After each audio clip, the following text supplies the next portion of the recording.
It's all coming back down to expectations. Yeah. And then when everyone knows what to expect, it runs more peaceful. Yeah, it's that whole phrase, when your life conditions don't equal your expectations, it equals anxiety.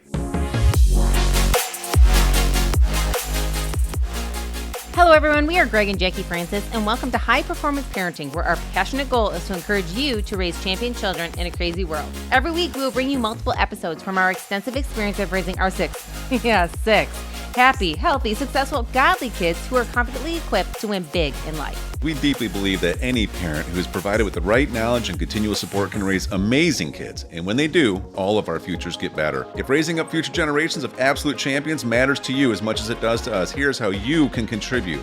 Like and share this podcast with everyone you know. And together, let's embrace this journey of raising champion kids in a crazy world.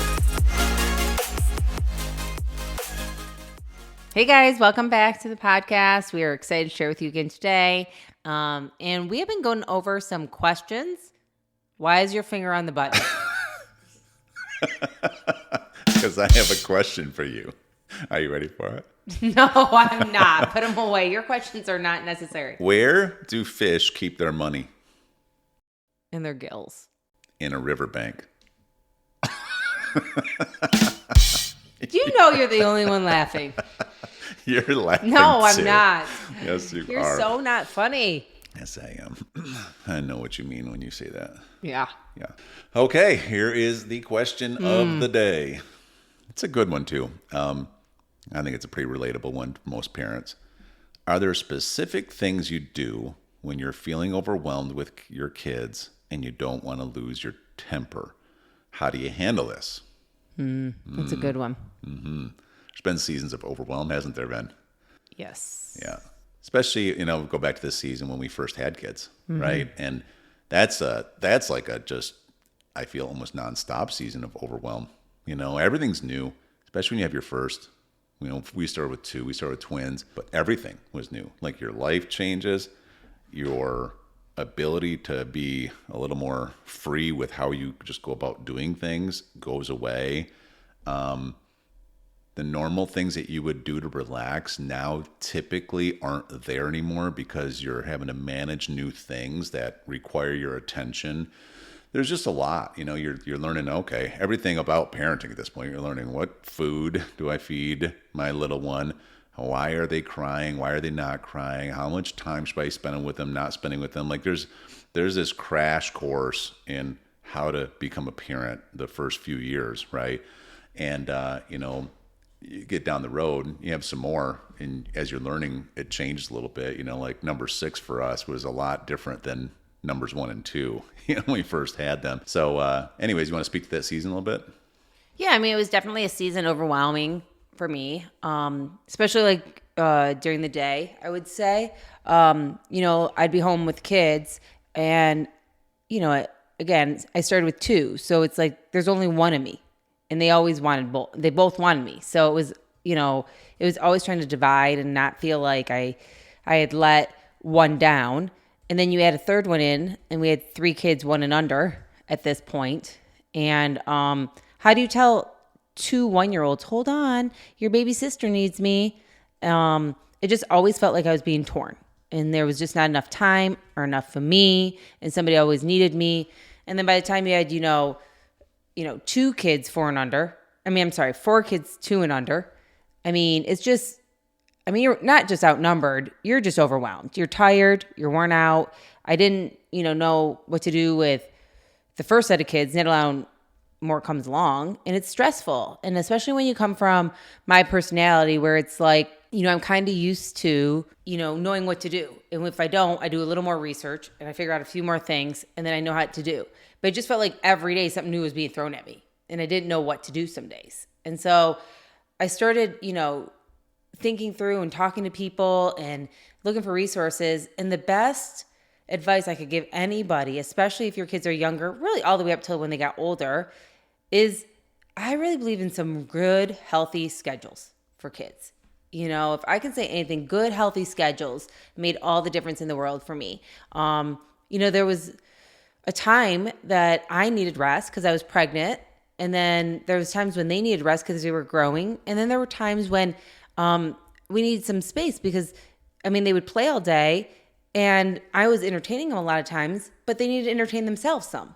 And so I really did some research on what philosophy I wanted to do as far as schedules that would work for us. We didn't necessarily know anything about schedules for kids. Majority of the time we kind of grew up and heard other people say, yeah, the kids kind of dictate what they need, or, they kind of grew out of a nap, or, we don't really have it. They just go to sleep when they're tired type thing. And none of that was going to work. And on top of that, run a business. And on top of that, spend time, obviously with you.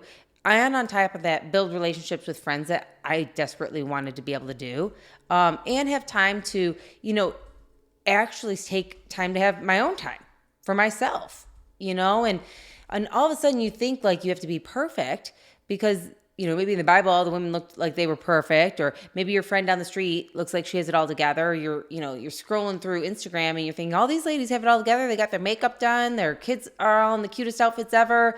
And, they're out enjoying lunch together. And I'm walking around with spit up down my back. And I think it's a good day because I only have one kid that spit on me instead of 3, and it's really hard some days. And then at the end of the day, you're like, I think I'll clean up now. And maybe my husband and I could have some time together. Yeah. And I'm so tired. I can't even see straight. And you can have a lot of guilt about that whole thing. And I don't think people talk about it enough, how it can be so overwhelming. So what I did was I was like, I got to come up with some solutions for this whole thing. So we did schedules for our kids. Yeah. And before you go there, right? So you talked about spitting up and all. There's so many stories. Yeah, too many to count on that one. Remember that one time where we had the twins, and I like to kid around, and so it was Bella. She's just little, maybe how old you think? Like 6 months old. Yeah, and she was fussing about something, and she's just wah, wah.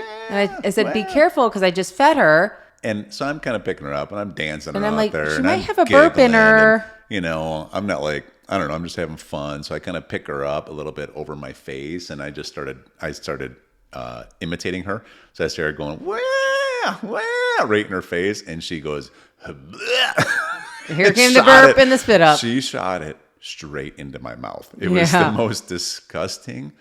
I mean, like, first of all, that's breast milk, right? Yeah, healthiest thing you could have, babe. But now it's regurgitated breast milk. Just landed in my mouth, and I am like gagging. Well, it's called liquid gold, babe. All that work. Of course, you with your compassion, you're laughing at me. Oh. At least I got you to laugh again. See, I told you I am funny. God's so good when those things happen. Sure. Yeah. So. By the way, another plug before you get going. Yeah. Because I love interrupting. I noticed today. It's not just today, actually. It's part of my joy. It's part of life. My wife, Miss Jacquie Francis, will write a book in the near future that's going to deal with schedules, diet, and discipline. Ooh, that's good. Schedules, diet, and discipline. It'll change people's lives when it comes to parenting. And so just putting that out there so now everybody that hears this can keep asking Jacquie. Oh, when that book's coming out? Yeah, pretty much every day if you would. Yeah. When that book's coming out. Because I better organize my notes then. It is in her, and it needs to be released to the world. Amen. Yeah. Yeah, I mean, I think so let's talk schedules a little bit, when it comes to overwhelm, because, the question, sticking to the question here, what do you do when you're overwhelmed? Well, see, I think overwhelm is created so much by reactivity versus proactivity. And so there's always going to be a certain amount that you can't control. And there's always a certain, but if everything's out of control because there's no proactiveness in what you're doing, that's like perpetual overwhelm. That's where people really get themselves in a bad spot.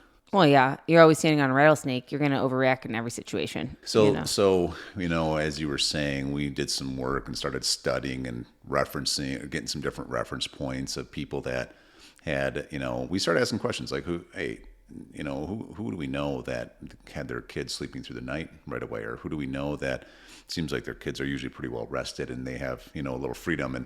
And we found some resources, right? We kind of really, again, that's you and me. We didn't know how to do this. We hear comments from people sometimes like, well, my kid just doesn't want to take a nap. They don't feel like it. And we're like, okay, but why does this other person we know, they always have a schedule for this? And how does this work? And what does this look like? I don't know. We've always just intuitively known that there's more to this parenting thing than just reacting and, hoping something works out. And one kid must be a good kid and another kid was just not a good kid or a handful, or one kid's really super sweet and does everything you want, another kid is just overly rambunctious. Like, we're like, no, there's more of a formula to this, and so that's what we started looking at. So you want to talk about schedules a little bit? Right. So just to kind of simplify it, because this could take 900 episodes to go over this, but and we'll do some specific ones in the future on but this. One of the things that I realized quickly is that there need to be a routine. And an expectation, not only from what I want from the kids, but also what I want for myself. And there had to be some routine to this. So, from the get-go, our children, there was a specific time for bed, that every night, because I had done enough research knowing that obviously they need sleep, they need to grow, they need to change, they need time down, they need to go to sleep. So there was a time to go to bed. And in that time, it wasn't a late night, it was an early go to bed because, again, I needed time, they needed time, and it was a good thing to do. Another thing was that naps were a regular thing in our life. Obviously when they little, they had like 2 or 3 of them a day, then it went down to 2, and then it went down to 1.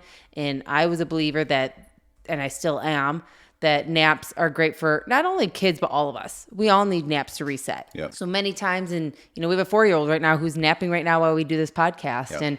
And some people would say, well, they're 4, they kind of grew out of it, and then they don't want to go to bed at night. I've never had that problem. No. In fact, she climbs right into bed, and even if she's not super tired, she reads a book or two for a little bit, and before I know it, she drifts off. But there's going to be some down quiet time. There is going to be quiet time where you go to your room, and that too, during the early season, that was something I could look towards. They're going to go have a quiet time. Then mommy can do her thing, whatever that looks like for mommy during that time. Routines, they bring peace. They bring peace. And peace brings replenishment. And I do believe too, when times got really out of control, the best thing we could do is, even if it wasn't nap time, it was time to go in your room and have some quiet time. If you and I were trying to get work done or something had to go on and they didn't necessarily want to listen during that time, it's not a time out necessarily. It's just time for quiet time. We don't do timeouts at our house, but what we do get to do is replenish ourselves. That's right. So even to this day, even 14 down to 4, if it's been a long day, long night, long, couple of days, whatever, we still all, hey guys, everyone's going to go in the room. Everyone's going to get some quiet time. And the kids look forward to it. So I didn't want to be one of those moms yelling through the house all the time. I didn't want to be screaming at my kids. That never felt good to me. I naturally can start, getting upset. I can naturally start screaming. I can naturally start doing that kind of stuff. And I didn't want to do that. And I remember a time when, that was happening to me. I was getting where I was just raising my voice a lot. And a lot of it had to do because the kids didn't know what to expect. And so they were doing what they want when they wanted.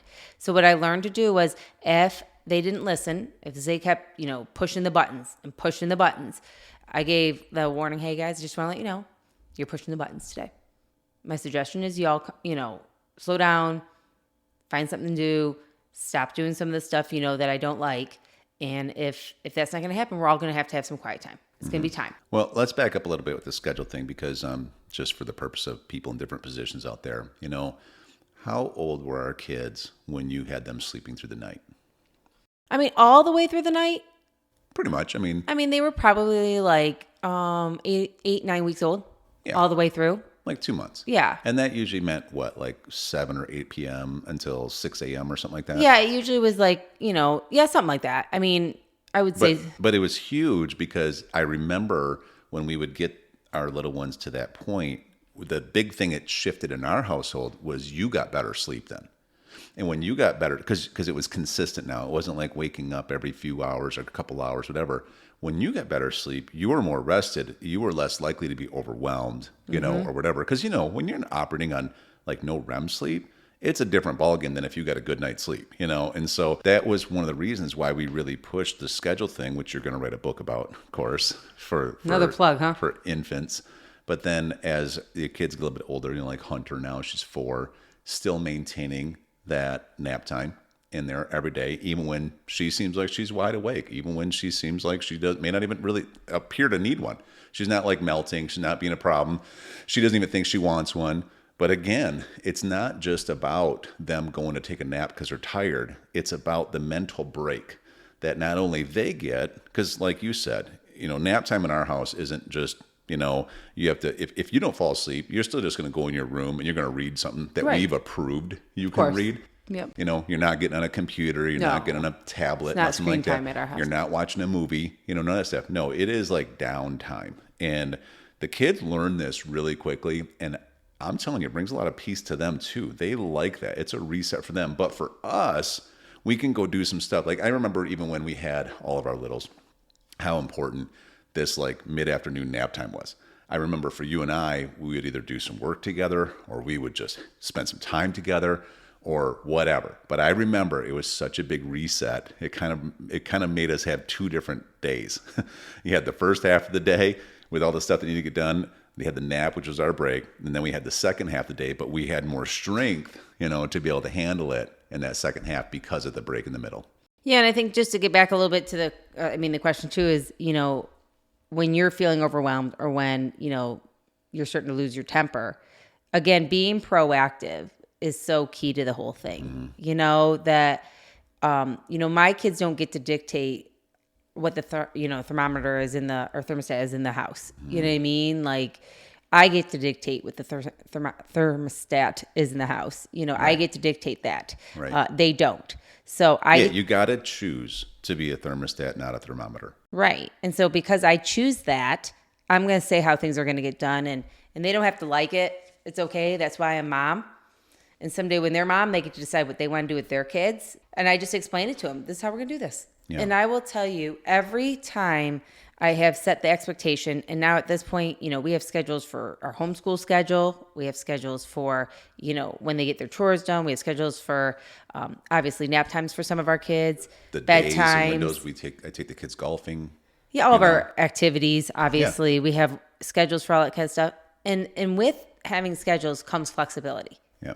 Because if we want to do something different, we just look at the schedule, and there's some things we can move and some things we cannot move. Yeah. And also, I think, you know, checking yourself. You know, when I would get overwhelmed and maybe kids were pushing it too much, or I was tired, or I didn't have help, or whatever the case may be, I mean, there's nothing wrong with saying, hey, guys, I need everyone to go to the room for a little bit and have some quiet time, even if it's not on the schedule, even if it's not what's happening. Because when I started losing my cool, then I started getting upset really at the kids, but what I wanted to do was get upset at myself because I allowed it to get to this level. And so instead of doing that, I started learning along the way, I'm not going to yell about this stuff. I'm quietly going to come up to them and be like, you're not listening very well right now. I need you to go to your room for a while and don't come out until I tell you, grab 6 books and you'll hang out there for a little bit. I'll come get you in a little bit. And sometimes I just came and got them in 20 minutes because that gave me 20 minutes to just, all right. I know what people are thinking right now. Like, well, what if they say no?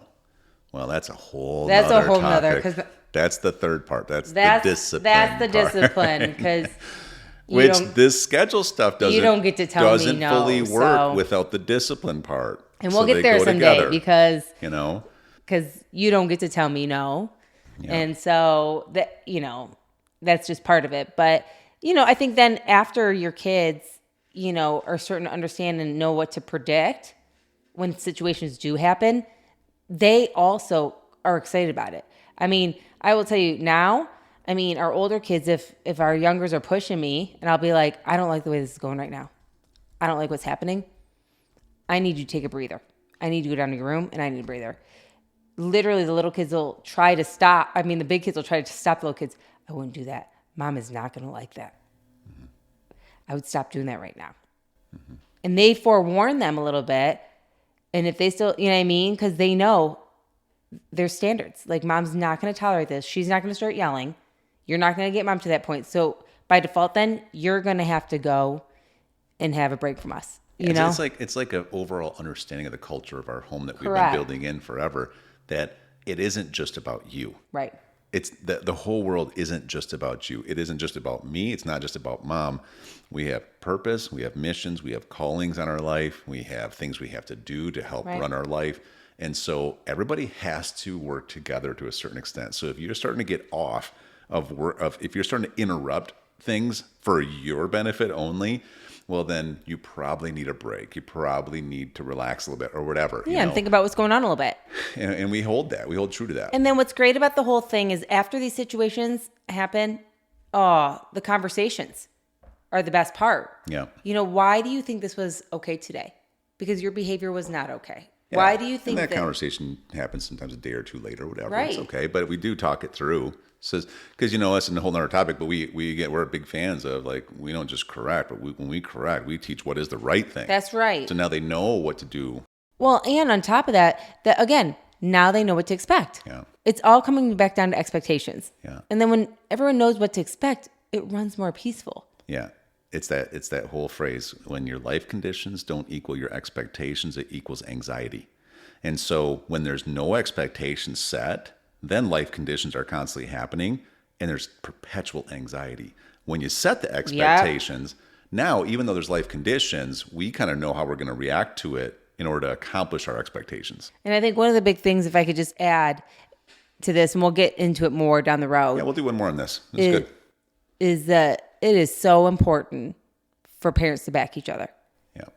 That is, one of the biggest keys to this whole thing. That if things are going to, where there's some tempers getting out of control and things are happening. Let's pick up on that in the next episode, because that's a really good point. All right. So, okay. Are you cutting me off again? Yeah. Oh, great. Sorry. No. You're not even funny. Yes, I am. Turn it off. Hey everyone, thanks for listening and thanks for your love and support. We hope that today's episode added tremendous value to you and your family. It would mean so much to us if you would partner with us on our mission of helping parents around the globe raise champion children in this crazy world. To do so, simply take a moment to like and share this podcast with everyone in your network. And we have great news. You get more of us. You can expect new episodes every Monday, Wednesday, and Friday mornings. So be sure to consistently tune in with us and enjoy our show. See you next time.